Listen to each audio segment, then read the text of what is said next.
नरेंद्र मोदी ने बुरा करते करते, आम आदमी का बुरा करते करते, देश के छोटे व्यापारियों का बुरा करते करते, देश के गरीबों का बुरा करते करते, देश के 140 करोड़ भारतवासियों को का गला दबाते दबाते वो अपनों के गले पर हाथ डाल बैठे। वो उन लोगों के गले पर भी हाथ डाल बैठे हैं जो उन्हें इस कुर्सी तक लाए थे। वो उनका भी कॉलर पकड़ चुके हैं, पकड़ लिए हैं, या उन पर भी घूंसे बरसा रहे हैं जिनका उन्हें कृतज्ञ होना चाहिए था। वैसे नरेंद्र मोदी किसी भी कीमत पे किसी के कृतज्ञ नहीं होते, वो कृतज्ञ आदमी है। और यही कारण है, इसी का परिणाम है जो इस समय भारतीय जनता पार्टी में आग लगी हुई है।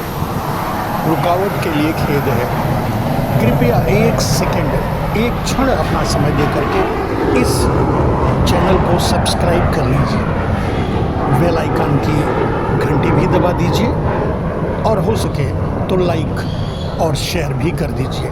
धन्यवाद। नमस्कार, मैं मनमोहन मिश्र एक बार फिर आप लोगों के बीच कुछ खास मुद्दों को लेकर के आपके सामने हाजिर हूं। दोस्तों, इस समय भारतीय जनता पार्टी के जंगल में आग लग चुकी है। अब इसका विश्लेषण सुनिए, इसकी व्याख्या, मतलब ये बात दो शब्दों में मैंने कहा है कि भारतीय जनता पार्टी के जंगल में आग लग चुकी है। अब उसके परिणाम धीरे धीरे सामने आ रहे हैं। लेकिन बात की शुरुआत दोस्तों मैं करता हूं इंडिया गठबंधन से। आपको हर तरफ से खुशी की लहर ही आ रही होगी, खुशी के समाचार ही मिल रहे होंगे, अच्छे समाचार ही मिल रहे होंगे कि इंडिया गठबंधन का उत्तर प्रदेश में, वेस्ट बंगाल में, बिहार में तो है ही, गोवा में, गुजरात में, या और जहां पॉसिबल जगह, पंजाब में, चंडीगढ़ में, हरियाणा में, तो धीरे धीरे इंडिया गठबंधन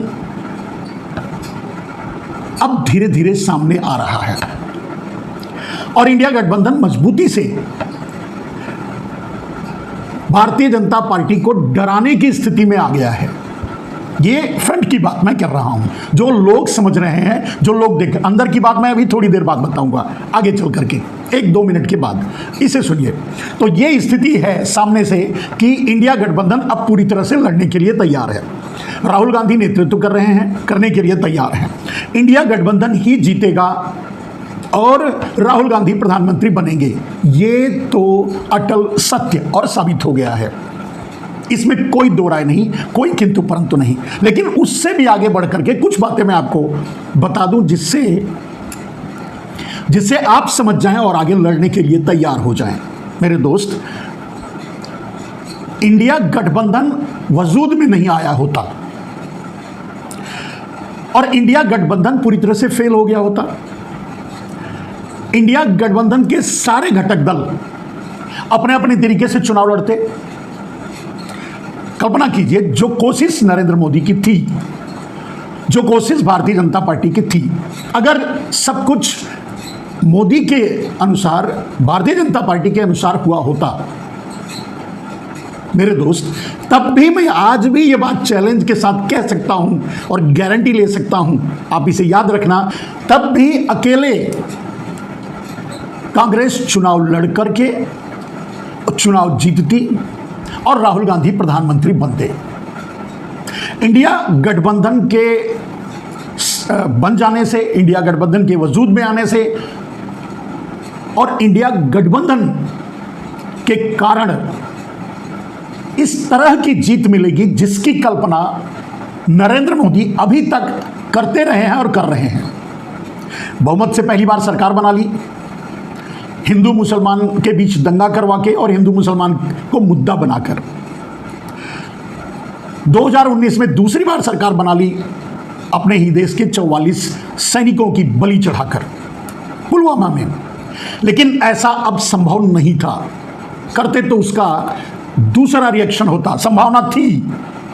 मैंने आप लोगों से कहा था और वो कोशिश की गई और लगभग कुछ हुआ, कुछ सफल भी हुए कि नरेंद्र मोदी एक और पुलवामा किसानों के बीच कर सकते हैं। पूरी तरह से सफल नहीं हुए, लेकिन उन्होंने अपना बदला ले लिया।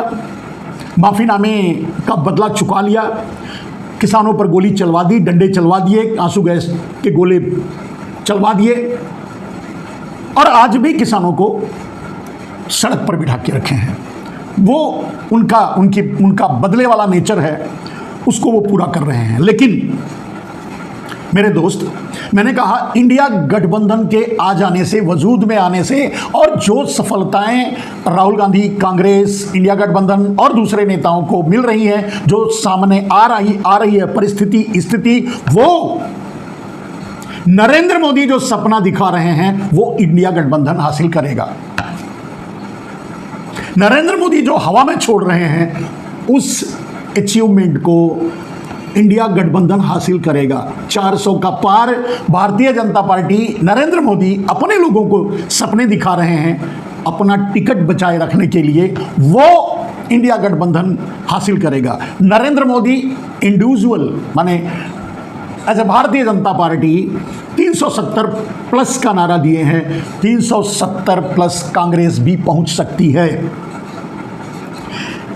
अगर वो चुनाव लड़े तो सरकार इंडिया गठबंधन की बनेगी, राहुल गांधी ही प्रधानमंत्री होंगे, इसमें कोई दो राय नहीं। दोस्तों, उन परिस्थितियों पर बात कर लेते हैं जिसके लिए आज आप लोगों के सामने हाजिर हुआ हूं। दोस्तों, मैंने कहा कि भारतीय जनता पार्टी में आग लग चुकी है। मेरे पीछे भी जंगल में आग लगी हुई है, इसी तरह आग लग चुकी है, भगदड़ मची हुई है। सभी अपनी अपनी शर्तों पे अपने अपने तरीके से उस आग से लड़ रहे हैं।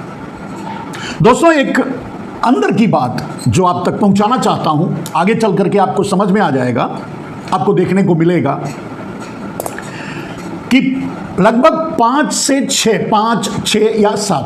7 बड़े नेता भारतीय जनता पार्टी के, भारतीय जनता पार्टी के आकाओं के सामने ये शर्त रख चुके हैं कि वो नरेंद्र मोदी के साथ काम नहीं करेंगे। अगर भारतीय जनता पार्टी की स्थिति और यही रही तो वो पार्टी से अलग भी हो सकते हैं, या यहां तक कि वो इस हद तक आगे जा चुके हैं कि वो राजनीति से संन्यास ले लेंगे, लेकिन भारतीय जनता पार्टी में रह करके नरेंद्र मोदी के नेतृत्व में चुनाव नहीं लड़ेंगे। आपने देखा होगा, अब जो मैं पहले से बोल रहा हूं कि आज भी वो ऑप्शन खुला है नरेंद्र मोदी के सामने। अगर नरेंद्र मोदी को सीधे ये लगने लगेगा कि अब उनका वर्चस्व टूट रहा है, अब वो उनकी राजनीति खत्म हो रही है, तो वो इमरजेंसी लगा सकते हैं, याद रखिएगा। और अभी भी ये संभावनाएं बनी हुई हैं, जहां कुछ नेता ये शर्त रख चुके हैं भारतीय जनता पार्टी के आकाओं के सामने कि वो नरेंद्र मोदी के साथ काम करने के लिए तैयार नहीं है। कारण एकमात्र है, लोग अलग अलग तरह से अलग अलग बातों का आकलन करेंगे, लेकिन कारण एकमात्र यही है कि नरेंद्र मोदी की नीतियां किसानों के साथ, मजदूरों के साथ, बेरोजगारों के साथ, महंगाई के लिए, या जो नरेंद्र मोदी ने इस बीच में इन 10 सालों में किया और जिस नीति से किया, इन सारी समस्याओं के बावजूद एक सबसे बड़ा फैक्टर जो उभर कर आया है भारतीय जनता पार्टी के अंदर कि नरेंद्र मोदी ने खुलेआम गुजरातवाद किया है। नरेंद्र मोदी ने खुलेआम देश को लूट करके कुछ गुजरातियों को दिया है। नरेंद्र मोदी खुलेआम पूरे देश को कुछ गुजराती माफियाओं का गुलाम बनाने की कोशिश की है। इसके चलते, इसके नाते कुछ बड़े नेता, मैंने कहा कि 5 से 7 किसी भी कीमत पे नरेंद्र मोदी के नेतृत्व में राजनीति करने के लिए तैयार ही नहीं है। और ये उड़ती उड़ती खबरें दूसरों तक भी पहुंची हैं, यहां तक कि अंदर शायद मेरे ख्याल से आज पवन खेड़ा ने प्रेस कॉन्फ्रेंस की, उसमें भी इशारा किया। बहुत से लोग भारतीय जनता कांग्रेस के या फिर दूसरे दलों में जाने के पक्ष में है, खास करके कांग्रेस। अगर वो दूसरे दलों में ना गए, साइलेंट मोड पर चले गए, चुपचाप बैठ गए, नरेंद्र मोदी के चलते उनके हट के आगे, अगर वो नरेंद्र मोदी अपने हट में कामयाब हुए, अपने तरीके में कामयाब हुए, तो ऐसे नेता, मैंने पहले भी बता दिया है कि खुलेआम भारतीय जनता पार्टी के नेता राहुल गांधी के लिए काम करेंगे बैकडोर से और राहुल गांधी को प्रधानमंत्री बनाएंगे। ये साफ हो चुका है। यहां तक कि आरएसएस भी उसी राह पे चल रही है। बहुत से इस समय के गठबंधन की इंटरनल भूमिका आरएसएस ने निभाई है और आरएसएस के इशारे पर ही कुछ गठबंधन क्लियर हुए हैं। इंडिया गठबंधन में कुछ लोग खुल करके सामने आए हैं, क्लियर हुआ है और सामने अब प्रेस कॉन्फ्रेंस भी हुआ है और इंडिया गठबंधन के राहें आसान हुई है। उसके लिए अंडरग्राउंड तरीके से आरएसएस के कुछ बड़े नेताओं ने भी भूमिका निभाई है। यानी कुछ आरएसएस के लोगों को छोड़ करके जो नरेंद्र मोदी या गुजरात से आते होंगे या गुजरात लॉबी के करीब होंगे, उनको छोड़ करके आरएसएस भी इसी पैटर्न पे चल रही है, इसी मुद्दे को उठा रही है, या उसका भी यही कहना है कि वो नरेंद्र मोदी के साथ काम नहीं कर सकते राजनीति में। अगर नरेंद्र मोदी जिद करते हैं कि वो किसी भी कीमत पे नहीं हटेंगे, चाहे भले ही पार्टी टूट जाए, चाहे भले ही पार्टी खत्म हो जाए, उस हालात में ऐसा अगर होता है तो भारतीय जनता पार्टी के वो 5-7 बड़े नेता और आरएसएस पीछे से बैकडोर से नरेंद्र मोदी को हराएगी, कांग्रेस की मदद करेगी और राहुल गांधी को प्रधानमंत्री बनवाएगी। ये चीजें अब धीरे धीरे आपको समझ में आ रही होंगी और सामने आ रही होंगी। ये बात मैंने 3 साल 3 साल लगभग पहले, या जब चुनाव हो रहा था, तो मैंने खुल करके अपने वीडियोस में ये बातें कही थी आपसे कि ऐसा होने वाला है और ऐसा हो रहा है। ऐसा नहीं है कि किसी को नरेंद्र मोदी के तरीके से एतराज नहीं रहा है।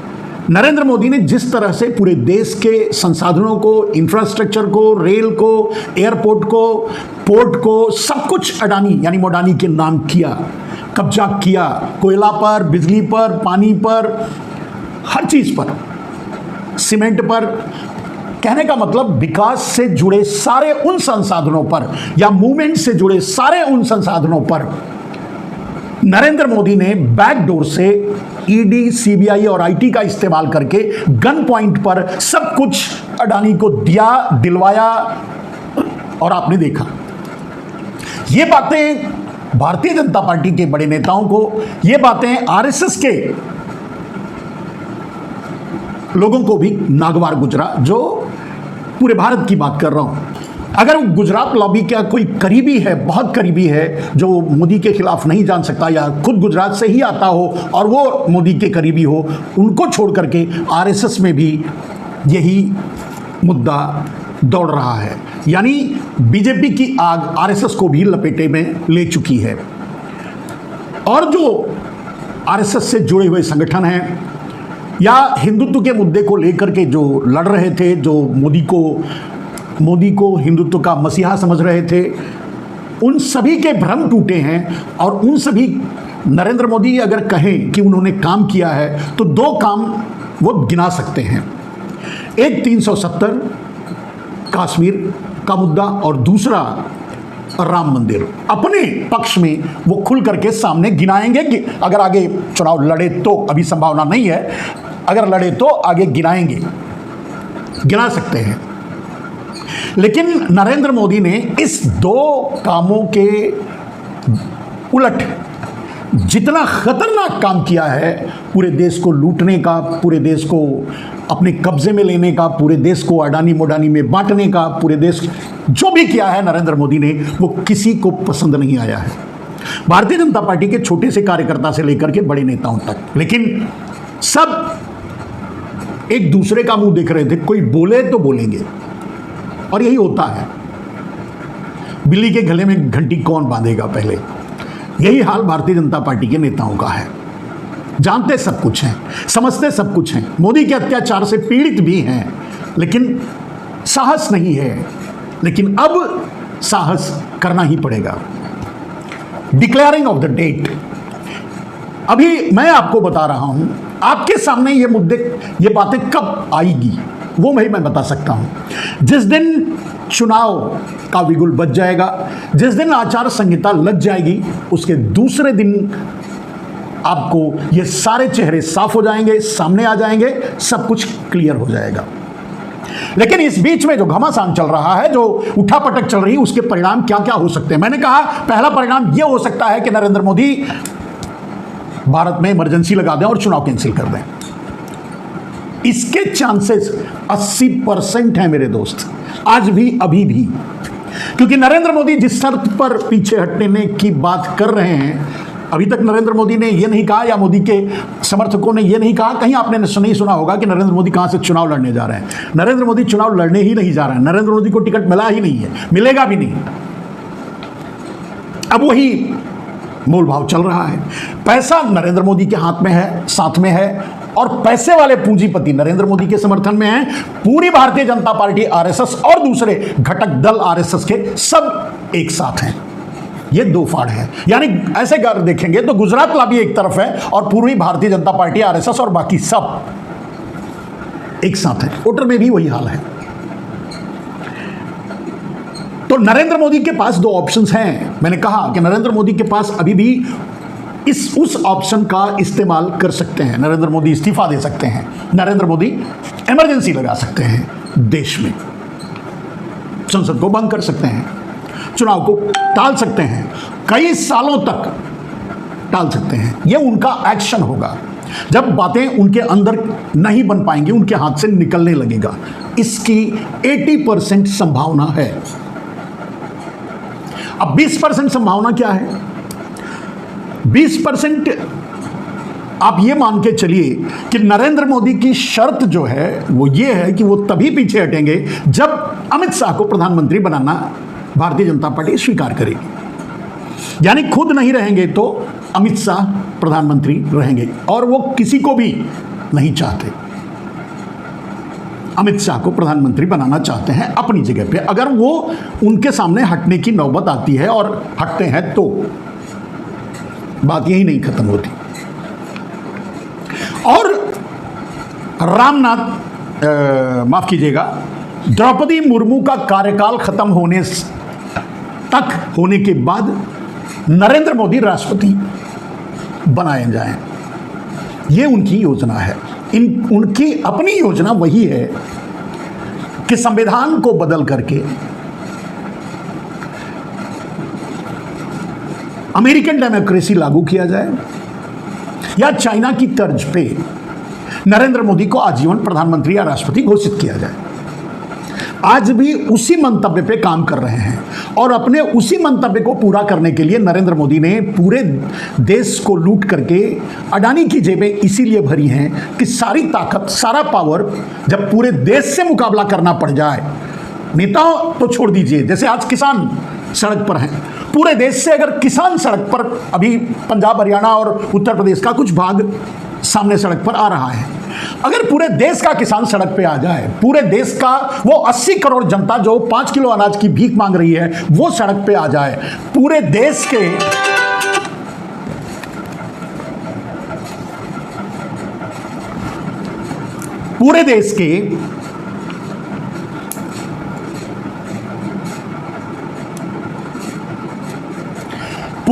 के बेरोजगार सड़क पे आ जाए, यानी पूरा देश लगभग सड़क पे आ जाए, तब भी नरेंद्र मोदी का व्यवहार यही रहेगा जो आज वो किसानों के साथ कर रहे हैं, और तब भी नरेंद्र मोदी वही करेंगे जो आज कर रहे हैं।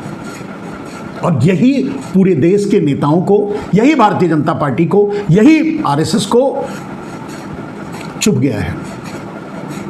और इन्हीं ऐसे ही पूरे देश के लोग जब सड़क पर उतर जाएंगे, उनसे निपटने के लिए नरेंद्र मोदी ने ये सारी तैयारियां की हैं। एयरपोर्ट, पोर्ट, बिजली, पानी, कोयला, सब कुछ अडानी के हाथ में देने का मकसद उनका यही था कि आर्थिक रूप से भारत को एक आदमी के हाथ में और एक आदमी की मुट्ठी में कैद कर दिया जाए, लोग आवाज उठाएंगे तो कहां तक जाएंगे? ये उनकी मंशा थी। अब कंक्लूजन मेरे दोस्त, नरेंद्र मोदी, अब आगे जो होने वाला है उसकी बात कर रहा हूं। नरेंद्र मोदी या तो इमरजेंसी लगाएंगे, चुनाव डिक्लेयर होने से पहले इमरजेंसी लगाएंगे, संसद भंग करेंगे और इस्तीफा देकर इमरजेंसी लगा करके कब्जा कर लेंगे, देश में इमरजेंसी लागू कर देंगे। अगर उनकी आपस में बात नहीं, अगर नरेंद्र मोदी को पीछे हटाया गया और अमित शाह को स्वीकार नहीं किया गया, अमित शाह को प्रधानमंत्री स्वीकार नहीं किया गया, नरेंद्र मोदी की शर्तें नहीं मानी गई, तो नरेंद्र मोदी इमरजेंसी की ओर बढ़ सकते हैं। नरेंद्र मोदी यूं ही छोड़कर नहीं जाएंगे। नरेंद्र मोदी या तो जो हालात हैं देश के, देश को किसी भी हद तक बर्बाद करके जाएंगे। मैंने बहुत पहले कहा है मेरे दोस्त कि नरेंद्र मोदी उस सोच के आदमी हैं कि मैं नहीं तो कोई नहीं। लेकिन आज जो चल रहा है, जो जंगल में आग लगी है, कब तक, कहां तक, कौन कौन भागता है और कौन कौन अपने आप को बचाता है, भारतीय जनता पार्टी में जो आग लगी है उसमें कौन कौन अपने आप को कहां तक बचाता है और कौन कौन इसके बावजूद भी नरेंद्र मोदी के साथ खड़ा रहता है, ये देखने वाली बात होगी।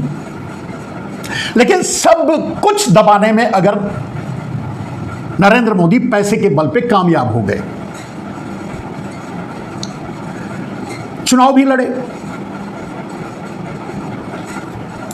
लड़े और सबको दबाने में कामयाब भी हो गए और सब कुछ अपने तरीके से चलाने लगे।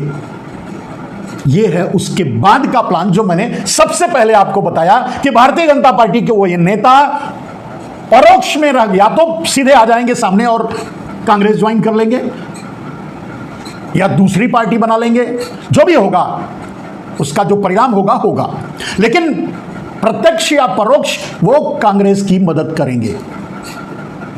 आरएसएस खुद कांग्रेस की मदद करेगा, आरएसएस खुद राहुल गांधी को प्रधानमंत्री बनवाएगा नरेंद्र मोदी से निपटने के लिए।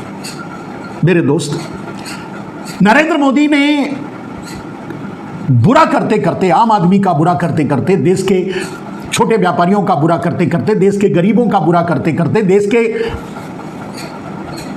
के 140 करोड़ भारतवासियों का गला दबाते दबाते वो अपनों के गले पर हाथ डाल बैठे। वो उन लोगों के गले पर भी हाथ डाल बैठे हैं जो उन्हें इस कुर्सी तक लाए थे। वो उनका भी कॉलर पकड़ चुके हैं, पकड़ लिए हैं, या उन पर भी घूंसे बरसा रहे हैं जिनका उन्हें कृतज्ञ होना चाहिए था। वैसे नरेंद्र मोदी किसी भी कीमत पे किसी के कृतज्ञ नहीं होते, वो कृतज्ञ आदमी है और यही कारण है, इसी का परिणाम है जो इस समय भारतीय जनता पार्टी में आग लगी हुई है और आपको ये सारी बातें मैंने बताई। दूसरी, सामने की तरफ से अंदर तक की सूचनाएं सबको थोड़ी बहुत पहुंच रही हैं, सामने से जो धीरे धीरे प्रकाश में आ रही है, जैसे आज पवन खेड़ा ने कहा या फिर दूसरे नेता जो धीरे धीरे सामने आकर के ज्वाइन कर रहे हैं इंडिया गठबंधन, इसी आग का परिणाम है।